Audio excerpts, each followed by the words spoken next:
Welcome to the Afterword podcast, our final episode in this live stream series that we've been doing every week. We have been spending some time practically dissecting and talking about the previous spiritual practice that we heard in this past Sunday's sermon. So the series we've been doing for the past 8 weeks or so has been looking at how the spiritual disciplines that a lot of times we see as private spiritual disciplines that only have a benefit to me and my personal relationship with Christ, things like meditation, fasting, solitude, simplicity, actually have a direct impact on our neighbors. And so today we are wrapping it up by looking at something that maybe we haven't always thought of as a spiritual practice, but the idea of work and service for our neighbors' good. And so I've got Tracey Clairmont, who's our youth and women's director, and Jessica Green, who are our kids, hospitality, outreach, and we'll find something else by the end of this episode to tag onto that as well.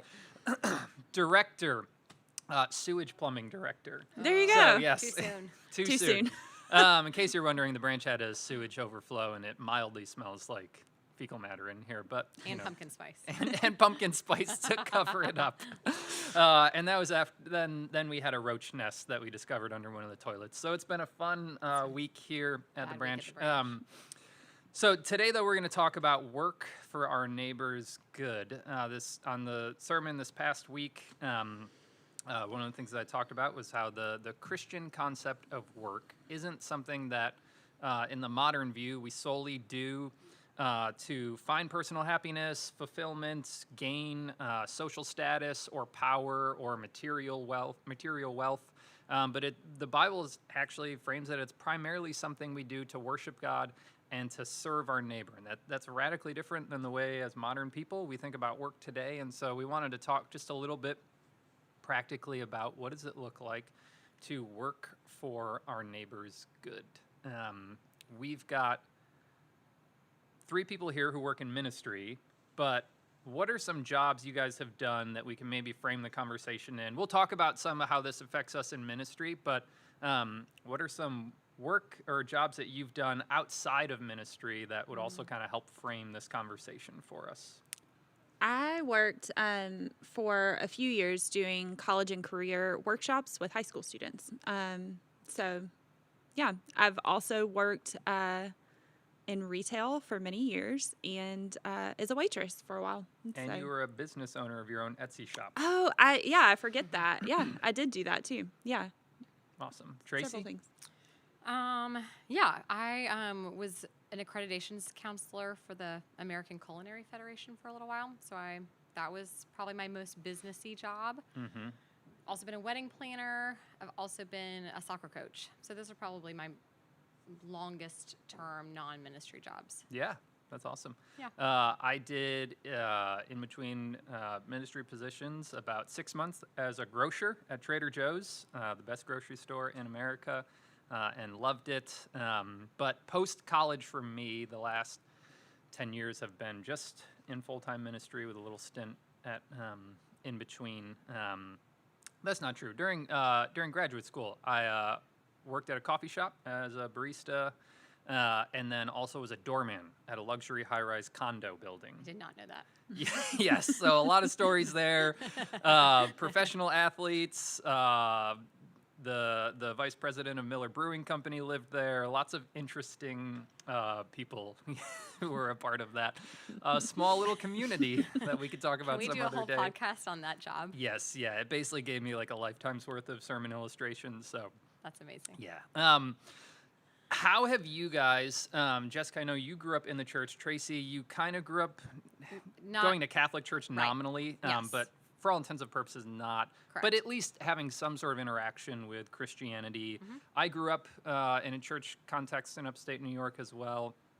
How did you guys see or hear Christians talk about work when you were maybe in your earliest formative years?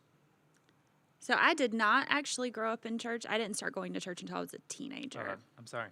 That's okay, Eric. My revisionist history. That's okay. So I'm actually trying to think about. I grew up in the South, in a very blue collar community. People worked really hard. and my parents are no exception to that. Both of my parents worked very hard. And still, my dad is one of the hardest workers I know to this day.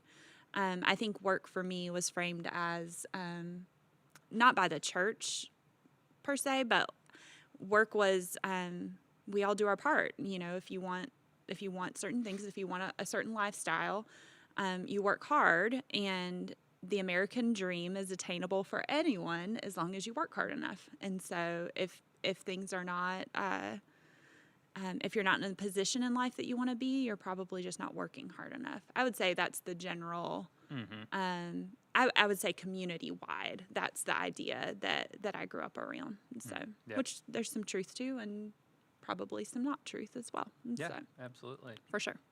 Tracy, what about you? Do you mean like what I learned from other Christians? Is that the Yeah, just kind of question? what did you observe in how Christians viewed their work or talked about work or didn't talk about it? Sure. I think my earliest memory, actually, I had an uncle that worked in the Catholic Church. And even though my family was, barely, if at all, involved, my whole family thought so highly of Uncle Gary that I remember he just had this joy. And so I do remember there being something different about how everyone respected his job and his love for his job that felt different. My dad was the same. He worked very hard. I remember him working 3 jobs. He would get up before we woke up and deliver papers, and he would go to his job all day as a salesman, and he delivered pizzas at night when I was little. So my parents worked really hard, and without complaining. It wasn't seen as it wasn't a negative. Work wasn't a negative thing. But my early experiences of Christians working, besides my Uncle Gary, was probably not until high school, and I started coming to church, and I had sweet Christian women around me that I think enjoyed their jobs and worked hard. So I don't know that I had a negative connotation of it either. Yeah, I would have a similar. Parents worked very hard. My mother still is a nurse at the same hospital. She's been there for probably close to 40 years at this point. And my dad was an engineer and worked very hard at that. And the church that we grew up in, a lot of people with professions and careers that worked very hard in it and seemed to enjoy it. I think for me, and a little bit of what I touched on in the sermon, there was very much, though, this kind of hierarchy of there's your secular everyday job, and then there's the work that you do for God, which is, serving, being a volunteer at VBS or helping teach a Sunday school class or going on a missions trip, which are all great things, but there was this divide, which was work isn't a bad thing. We should work hard. But there's 2 different types of work. There's working for God, and then there's kind of your everyday worldly work that, supposedly was all just going to vanish one day and not have any significance at all in the scope of eternity. As you guys think now about your positions in ministry, particular, how has your understanding of work changed at all being in ministry? Or how has it stayed the same being in ministry?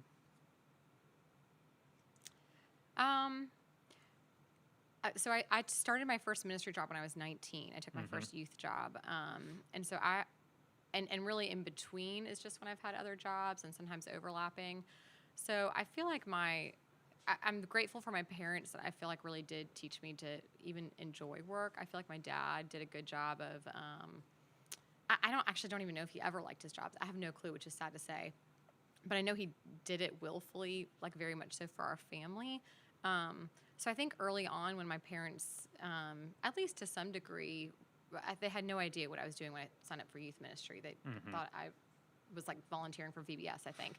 But I think I felt like an encouragement at least of, oh, you get to do something you love? Like, well, that's different. Like that felt like a different, I think maybe a shift from what my parents had experienced.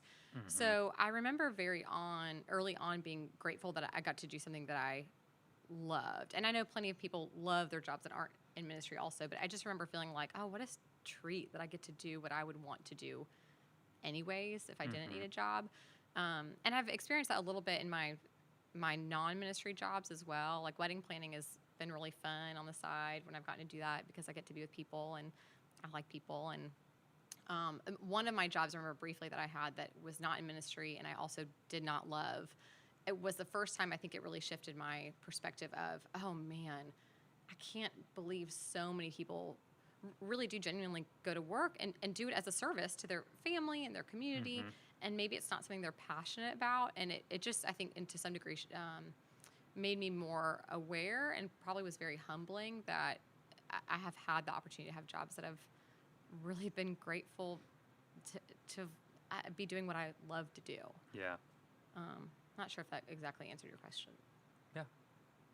Yeah, I think one of the things about working in ministry that has been different than what I expected is how blurry the lines are between work and just spending time with people that I care about. When I was a kid, I wanted to be a waitress because I thought waitress get to talk to people all day long. If you've seen Jessica pour coffee, though, you'll see the waitress is buried in her somewhere. It was kind of destined to happen. Yeah, I waitressed for years, and I actually loved it. I loved it. But one of the things I love about ministry is one of my jobs is to meet with people and to just hear their stories and to care for them and to welcome them into the church. And so sometimes a work lunch for me is going and grabbing lunch with someone that I dearly love to spend time with and talking about something church related, but then also just checking in on them and seeing how they're doing. And so I think for me that line of work is so blurry sometimes. And I think that's just, if you zoom out a little, I mean, for people who don't work in ministry, like that is work too, like just checking in on people. And so I think, you don't have to work in ministry to do those things and for that to be work. I also, I think I've learned how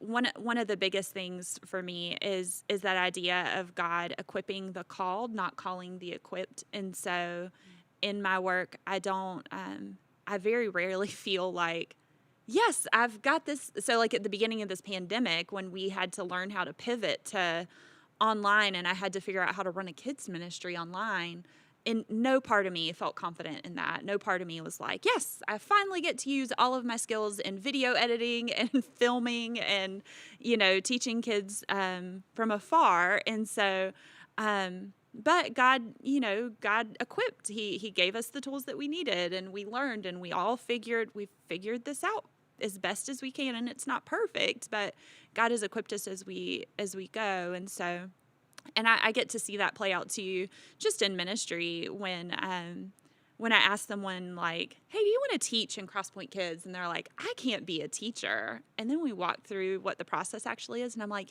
you teach people all the time. It's so like the line is so blurred and God just equips us as we go. Very rarely do we start something and feel like I've nailed this. I know exactly what I'm doing. God really does give us bit by bit what we need. Yeah. So. No, that's great. I really appreciate you sharing that. One of the things that I think makes it so hard today for us as modern people to grasp the biblical design of work being something that we do to worship God, but then past that, secondly, to serve our neighbor before it benefits us is the context of the meritocracy that we live in, which is basically this belief that, kind of like you touched on earlier, which has some truth to it, that you are the product, your success is the product of what you do. And so if you are of a certain material means or only progress to a certain place in your career or vocation or didn't even make it into your vocation or career of choice, that is solely dependent on you and what you've done.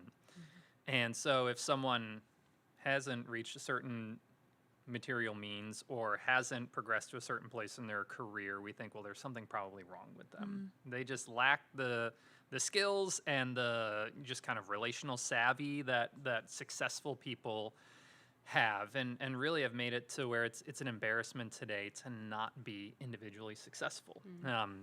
And so I referenced a line in the sermon from a sociologist, teaches at Stanford, named Robert Bella, wrote a book back in the 80s, and in it he described how we use our work to prove to us and everybody else around us that I'm not a loser. And I know for me that has been very apparent. How have you guys seen that play out to maybe take it to a different place in your work at home? So as mothers, parents, how have you felt that that pull of the meritocracy to say, use this kind of as a platform to prove yourself to everyone else that I'm not a loser. I'm special. I have something to offer. I just to make sure I understand the question well.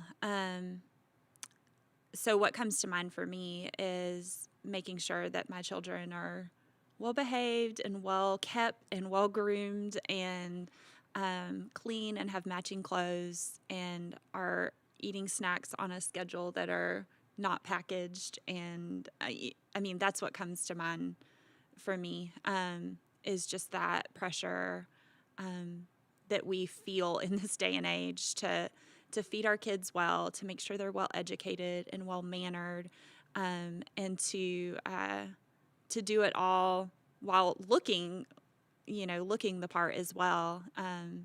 So I'm a big fan of letting my kids pick out their clothes, and a lot of times that means like They don't pick out something good.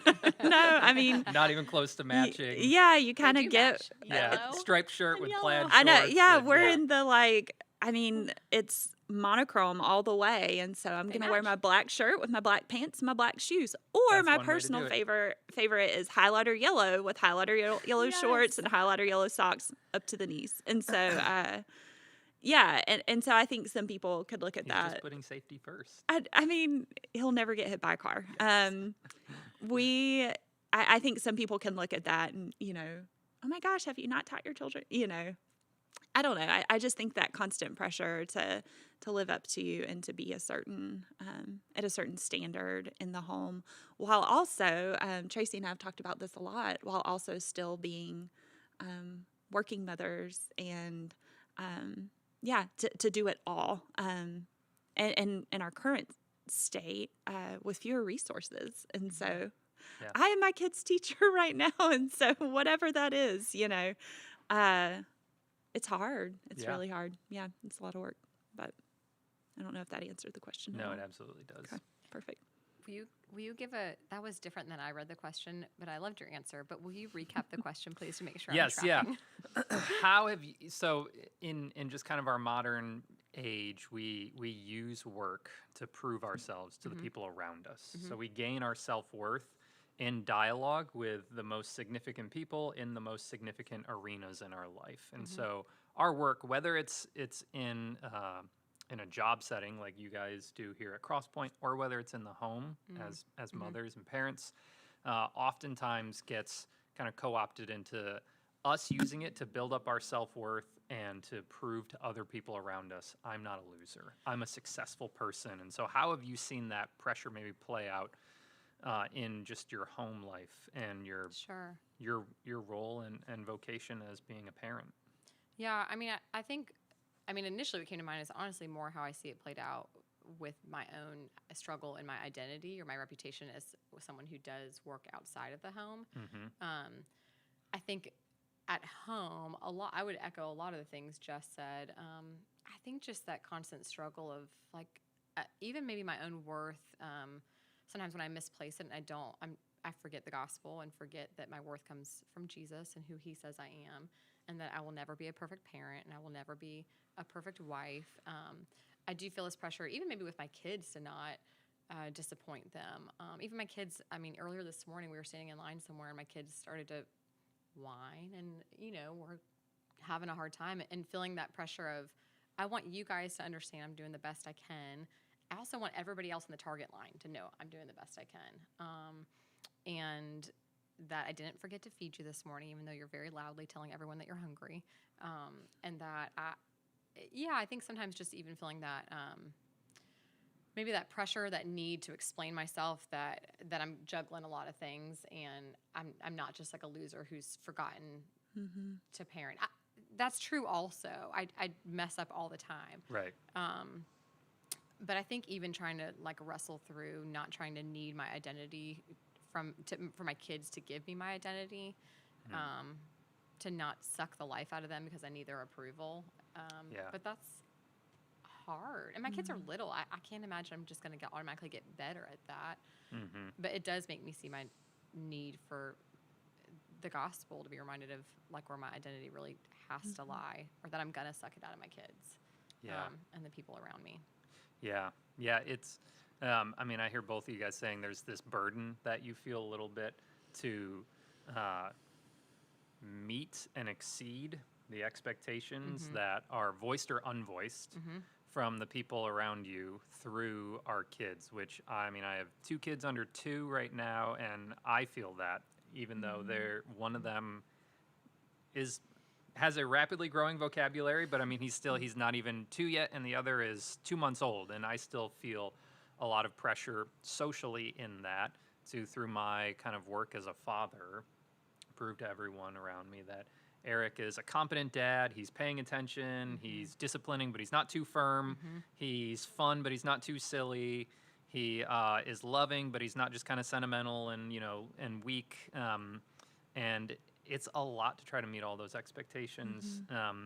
I know for me, one of the things that I've processed through is how social media has added to that. Even though I have a Facebook, I don't think I've posted anything on it in maybe 3 years. I barely ever go on it. But through my wife's Facebook account, who will post pictures of me, with the kids and stuff, I get this. If sometimes I, open up our laptop and she had her Facebook up and I see someone say like, oh, Erik looks, like he's having so much fun with Neville, I immediately feel this kind of boost to my self-worth and self-esteem through that. That's a very dangerous place to be in.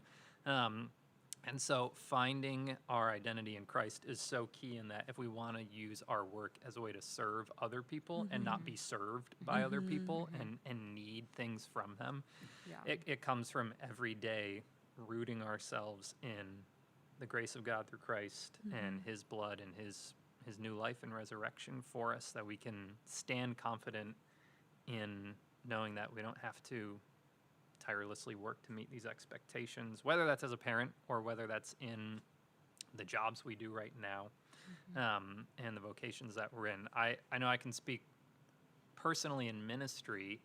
How do I use that to prove to other people that, I'm not a loser in countless ways? You would think, working for a church, surely this is like the safety zone where none of that comes in, but no, I mean, it's the sin in our own heart. And so I absolutely, one of my things is like email response time. I think, well, if I can just respond to every email within 24 hours, which I don't, then, people think Erik's competent and he's with it and he's, on top of the ball and everything. Or if I can just make sure that, every volunteer has their needs met and knows kind of where they need to be and everything, or every, sermon that I do seems the most put together, it becomes more just about me. And what I find in that is, the more I make my work, whether it's at home or here at Crosspoint, about me, about serving my needs, building up my own self-worth, the joy that I had in work is completely gone after a while. I mean, I can ride the wave, of trying to find my self-worth through being a dad or through working for a little while, but eventually the joy is just gone. And then my demeanor around the office starts to tank a little bit. My demeanor at home starts to tank a little bit because it's become joyless, and it now just feels like the burden that really I've created it to be. So as we maybe zoom out beyond work into just this series in general, I think it's an interesting time as we close to preach through a series on spiritual disciplines for the common good, for the good of your neighbor, when we're all quarantined and we have a really hard time conceptualizing how, again, was it me reading the Bible affects my neighbor who I can't even see right now. How have you guys, in this unique time, though, what's been maybe at a big macro level been one takeaway that's been encouraging for you in this renewed maybe vision of our spiritual practices during a time when we're particularly isolated from maybe seeing Sure. that connection just naturally on our own. I feel like I can say that I'm not going to lie. When I think Jamie first told me we were going to do a series on spiritual disciplines, and I was like, I just don't always look forward to those series. If I was really honest, I think like my early entrance into the church, even in high school, was kind of I was around some like really gracious, wonderful people with meaning well, gave me a bunch of rules on how to do them the right way. And so I think this concept of spiritual disciplines, for years I just bucked it. Like, well, I don't have to do it the way you do it. And guess what? Jesus loves me just the same. Yeah. And that is true. But I think I went too far to one side, to the other side of like arrogance about them. And so I think this series has been I'm like disciplined about not doing disciplines. That's honestly, my discipline. yes. Yeah. Yes, maybe a little bit. So I think this series has been a really gracious and kind reminder that what I learned early on about them looking the same for everyone was incorrect, even though, given to me with good intention. And even though I would say I'm not where I was 10 years ago of thinking, well, forget you, I'm not going to do anything the way you do things. I would say it was just, again, like a gentle reminder of it's going to look different for all of us. And especially in this season where it's not like my kids go to school and I have that 9 to 9:30 time alone every morning, that can be the same thing.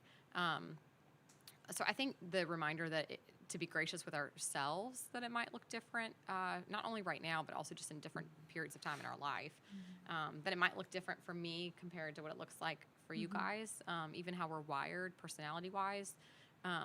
But just that the overall reminder is the same, that if I'm not constantly being connected to Jesus, then I've got nothing to give my neighbors. So even if it's my neighbors from across the street and far away and socially distanced, I'm going to be loving them out of like needing them to give me identity or needing something from them if I'm doing it by myself. So I think just this really gracious reminder that whatever I'm doing, whether it's talking about Bible reading or my hosting a dinner party or whatever it looks like, if I'm not connected to Jesus in all of these things, then it's just kind of like a disciplined life. It has nothing to do with my connection to who Christ is and what he's done for me. And that's the beauty of these practices, not, that my quiet times have to be between 6 and 7 a.m. every morning. So I think it's just been a gracious and gentle reminder that I've needed. Yeah. Yeah, I think for me, I'm sort of to echo a little bit of what you said. The call that God gives us is to love God and to love our neighbors. And I can't practically love my neighbors well if I'm not first loving God well. And in the end, God isn't after my actions. He's not after, like you said, that, like for me, it is, I get up at 6 and read my Bible and spend time in prayer and stuff, before my house wakes up. But he's not after that particular thing. What God is after is my heart in that. And for me, he uses that time specifically to fill me and to meet me there. And ultimately his word points me outward. It doesn't point me inward again. And so I think to remember that those disciplines, it's not after my actions. It's not after, it is for my sanctification, but even that sanctification, that making me more Christ-like, it's for the good of others. We're not blessed we're not blessed with that sanctification and that growing in our faith or in those disciplines as an end in ourself. We're blessed in those in order to love and care for others. And so, understanding what my work is for. If I view that as something that's an end that ends in me, then that turns into pride, and that turns into, look how hard I worked to earn these things. Or, yes, I love God so much because I get up at 6 a.m. and read the Bible, aren't I? And in the end, that's not me loving God, and it's not loving to others either. And so, yeah, just that constant reminder for me that God is not after my actions. That's always going to be a struggle for me unless God unless God intervenes and frees me from it. Like God's not after my perfect attendance award or my perfect like congratulations, you showed up and prayed, every morning this week for 30 minutes. God's not after that. Like he's after my heart in all of it. And so I need that reminder every day that it's not what I do. It's what he's done and just accepting that. Yeah. So, Well, I'll just add to that for a second. When I remember that, I want to wake up and read my Yes. Bible. I want to start my day in prayer. I want to pray all day throughout the day. It changes me in a way that the disciplines, I don't have to think about them as a checklist. They become this like craving. and then it almost triggers this I mean, in our house, like it's a good morning in our house if I like turn on worship music while I'm cooking breakfast. And that joy that comes from that like spills into my children. And more than anything, I want my children to see worshiping God as a joyful, fun, like God loves you and he delights in you, and I can't show them that if I'm not living that myself, if I don't feel that myself. So, yeah. Worship music mornings is when Emery goes all highlighter yellow. It's full of the joy of the Lord. Full of the joy of the Lord. Yes. Awesome. That's it. I think for me, a big takeaway is talking about this big picture idea of private spiritual practices having a direct impact on our neighbor during a time where we're isolated, but we're also very polarized, whether it's COVID-19 and how we do or don't respond to that. It's the racial injustice in our country and how we do or don't respond to that. It's now the election campaigns that are happening, which combine all of that together. It's made me realize what our community needs is me connecting with Christ, not me being just Erik all by himself on his own. And it's really forced me to see, oh no, to be a good neighbor, to be a good citizen, I need to be meditating on God's word.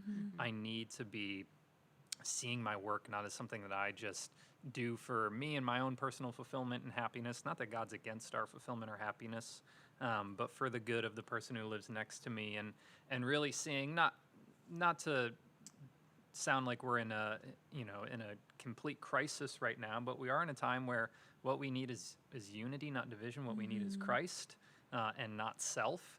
And so what better time to look at how things that a lot of times we just view as I'm doing this for me and my own personal benefit. No, you're doing it for your neighbor who really needs you right now, because as a community we're fractured in a lot of ways and we need the healing of Christ's blood. So thank you guys for tuning in to the Afterword podcast. This was the final word, the last one. And so I'm glad I was able to spend it with Tracey and Jessica. And thanks for tuning in. We hope you enjoyed this. They'll be up continually on YouTube and Facebook if you want to tune in more and go back, listen to previous episodes as well as the sermons. Hope you guys have a good weekend.